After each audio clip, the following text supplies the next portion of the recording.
took the old map, 71 neckerchief.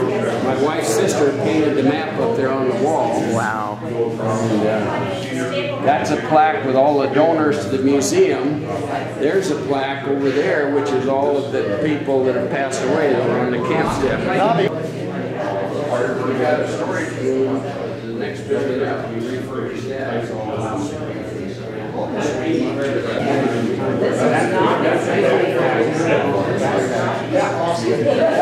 Thing about the way we try to do this is that we've allowed for expansion so that as the staff progresses through the years, they'll have space to add their t-shirts, their jackets, their patches, and camp clothes. How long did it take you to do the room? A year. A year. We started a year ago. We have a committee, a small committee, and thankfully all of us are retired, so we're able to get it done pretty quickly. And then we've had some awesome support. Okay.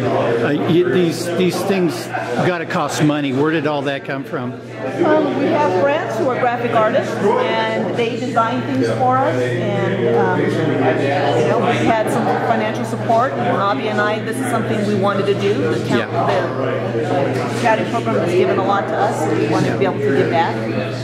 And then the geology exhibit, which I'm just thrilled with, that was all done by Pat and Lou Smith. Oh, okay. Who did the paintings up here? That's my sister. She's very talented. Yes, she is. She'll be here later today. Her name's Nikki Day. That's fantastic. She did both murals. And Nobby was saying, and I do recognize this map up here. That's from like the 60s, isn't it? 60s or 70s? 1971. Wow. I was just a little boy back then. My second year. That's fantastic. And you know that the staff is top-notch. They are some of the... I have met them, and they are fantastic. They are. Yeah.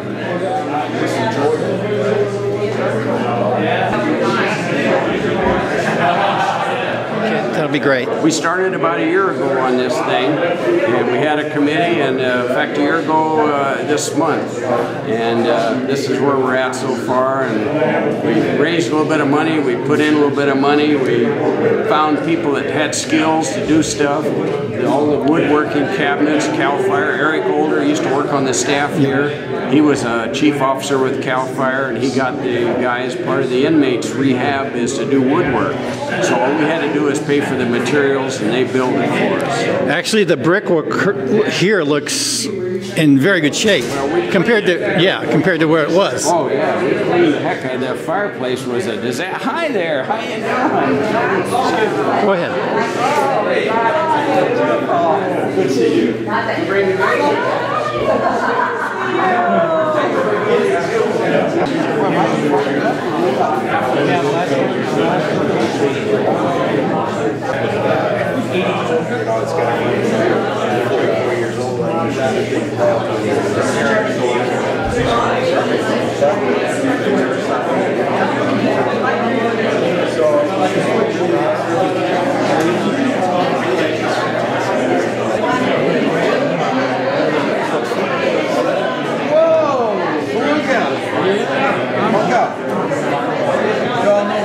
He's one of our old shooting sports directors here at camp. Former. That's it. That's it. Former.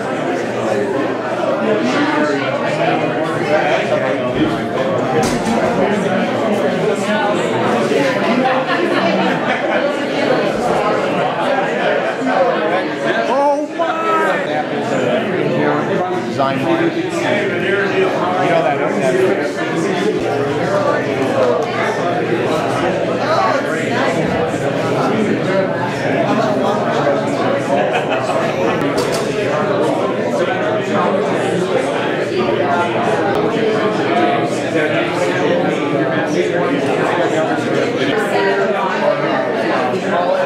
As well as Bighorn Camp have a full dining facility. This building survived, everything else around here was torn down. So we ended up, the decision was made by the council to then go into a year-round outside use camp. So we have a resident director now that lives across the street. Besides the rangers and everything like that, she's in charge of doing the outdoor science camp, which is part of the reason why this was built out, was to help her in terms of outdoor science camp. So the cabins that are up there, you'll notice that they're built for outside groups to come in as well as our own scouts. We should have probably put 2 or 3 more cabins because there is a range of economy. The dining hall is all brand new. We'll get a tour through there as well as the residents across the way. So did the dining hall exist before the last fire? No, that was built since the fire. That was on the second capital campaign that we did to build out, that facility. This became the camp administration office. So this is the administration of the camp. Everything runs through here. And I took the pictures. That's right. This is after the fire in 03. We're rebuilding in 06. And that's the Bighorn Pool. That's the staff cabins. That's the observatory. And the dining hall at Donaldson being expanded. That's the camp water tank, which today is working. I don't know what the cedar, the longhouse looked like. And the day after the fire, in fact, it's still burning there. I came up and took pictures of it. It destroyed the whole longhouse, and now it's where the big pool is now. That's the training center being built, director's residence, some of the program areas. It's amazing what we're able to build here. It's amazing. The fire was a bad thing, but it was a blessing in a way because we created a need to build stuff. So. That's me with the Burrow. That's in 56. Wow. Teaching the Burrow pack.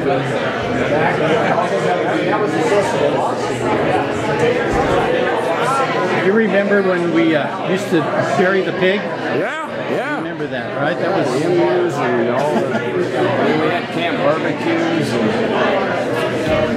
That's the very first cook, Barney, and I went to see him last year. He lives in Arizona. He's now in his 90s, and he cooked. He was fresh out of the Army, and he came up and cooked from 51 to 56, I think it was. The very first stove was actually an old stove built in 1879. And it's a wood stove. That's what he cooked on. And he and Benzant rigged up a water system so they could have hot water for washing and showering. And but that's Barney right there. That's him. Now, what facility did that go into? That was down at Bighorn. Okay. Yeah. Now the Bighorn has what's the name of the kitchen there? Donaldson building, but that wasn't even there. That wasn't even there then. No. So were you cooking outside? Yeah, he was cooking outside. He just had tents and platform, and they finally built the Benzant building for food distribution. And is this in Bighorn? Yeah, that's down at Bighorn somewhere. And yeah, old Barney. I was hoping he'd be here, but he lives in Arizona, and I'm not sure his wife's real healthy. But anyway, he gave me a bunch of stuff for camp, a lot of photos and stuff. So. That's my very first year in 56. I'm up here in 56, and that's Barney the cook right there. That's me again here. That's me here. That was 59. I came up here every summer with my brother and I. It was a big deal. As soon as school was out, we were here. I couldn't wait to get up here. Yep. Clark, he lives in the local area. Yeah, he's a local realtor up here. He drove the bus here that took the kids into the village each week. Each kid got to go in for a boat ride and a tour of the fun zone. And Clark was up here, and unfortunately, quite a few of those guys in that photo have passed away. That's old Nepo Strongheart, the Indian. And there's Sonny Hayes. I don't know if you knew Sonny Hayes. He was the scout executive for Phoenix, Arizona. And, Jerry Midway, a lot of good, Jerry Henderson, a lot of good friends of mine. Yeah. That's old Nepo, the Indian there, Nepo Strongheart. John Stafford, Marlon Bates. Wow. I knew almost all the names. 52 was the first camp up here. It was used then. It wasn't officially open or section. It was just a flat spot in the ground where kids camped. And the first camping was done here. Well, They take a real one and put it over the wall. He had a wire in there and you paint them and probably technically stealing, but Torchy Dunn never said anything. But Marlon, he made a killing on the molds, making patches for everybody. Yeah, these are the old slides. And then down here is the belt buckles and stuff. I think some of this is yours. yeah. The old hats in the 40s and the 50s, and that was my first eating kit, Coleman knife, all that stuff I made up here in camp. Phil Bevins sent me a lot of stuff. Phil Bevins couldn't be here today, but he was the just retired scout executive for Las Vegas, and Phil sent me a ton of photos and old things from the old days. In fact, Phil Bevins sent me all these Cedar Badge neckerchiefs. So Those are specifically from Sentinel. yeah. Well, Phil was on the Cedar Badge staff every year. He donated a lot of stuff. He donated a bunch of jackets to me. Well, the Explorers came in 49 to the Scout Locker camp. Right. But the first camping was done here in summer of 1950. Right, and big one. Yeah, that big one. Well, a big one, yeah. And then after that, the first campers that really came here were in 52. And the reason 52 was a push is because they had an earthquake in May of 52 at Jackson Lake, and it drained the lake, and all there was dead fish. No, it was in May of 52, and then they turned around and took everything from Jackson Lake and brought it over here to start this camp, and that's when the real impetus for using the camps here. They were going to build a Camp Alder here, but the fire in the fall of 56, when the jet plane crashed and it burned up over, that wiped out, I guess, where Alder was going to be. So quickly they had to build Pepperdine, and they built Pepperdine. They were still making the pool and everything, and the kids were already hiking into camp. I was on the staff that year, and you talk about not being ready. Boy, it was a rush deal. 57, Pepperdine. Yeah, that was a push.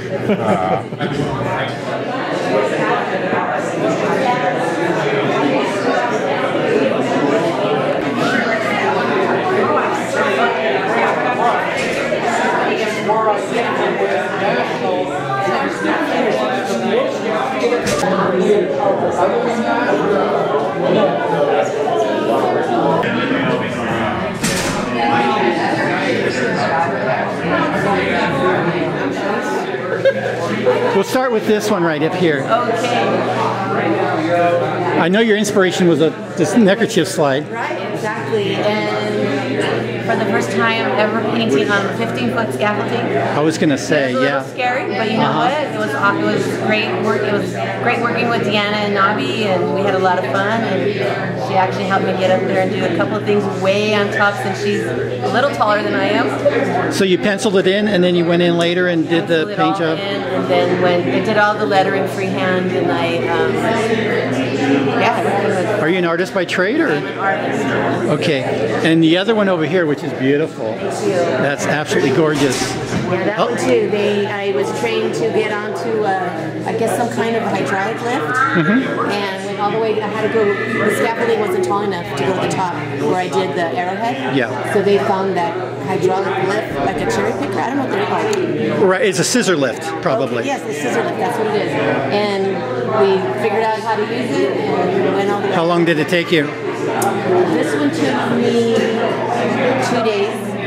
That one took me 3 days. And That's it was nothing. It was about 10 Long days. Yeah, long days. I mean, it doesn't look like it's real detailed, but it is.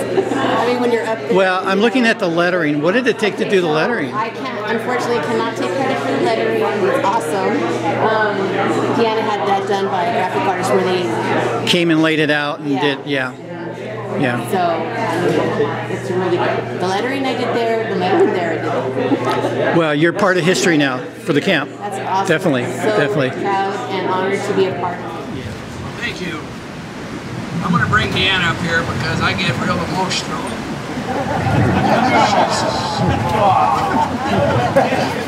She'll poke me in the ribs and keep me going.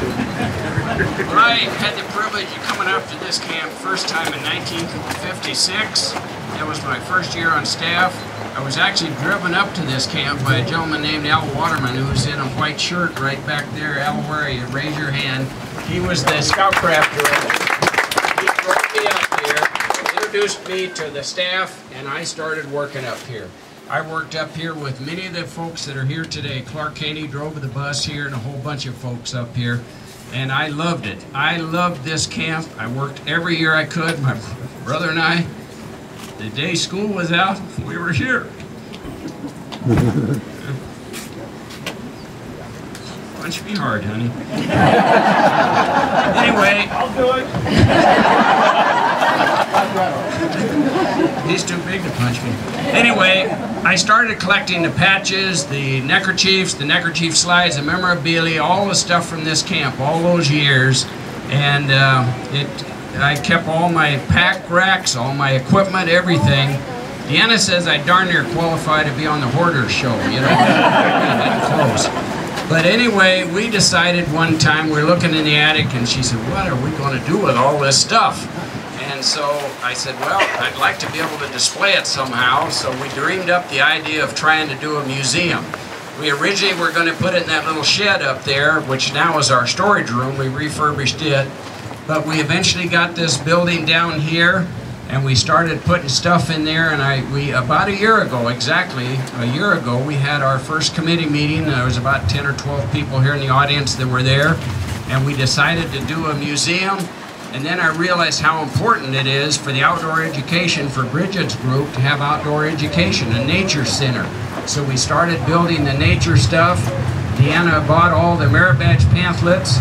She started studying about wildlife and insect lore and everything about it. She's darn near an Eagle Scout now, I'm telling you. She got good at it. And we got some good friends to do artwork for us. We got the stuff manufactured. And Pat and Lou Smith, without them helping me up here, I never would have got all the patches organized and all the stuff. Believe it or not, we were here till last night finishing the displays. That was that close getting it done. But we got it all finished. It now has everything in the world in there. There's a big topo map, which is a Google Earth photograph of the camp with all the boundaries on it. We've created a history section. We've got all the neckerchiefs, the T-shirts, the jackets. I mean, it is really a collection of stuff up there, and I can't tell you how wonderful it was. We created a plaque to thank everybody that helped donate, because this thing wasn't cheap and we had to get it all put together, and lots of people stepped forward to help donate time, money, materials. And we also have another plaque, which you don't want your name on. That's the memorial plaque for staff when they used to be here that have passed on. So hopefully your name isn't on that plaque yet.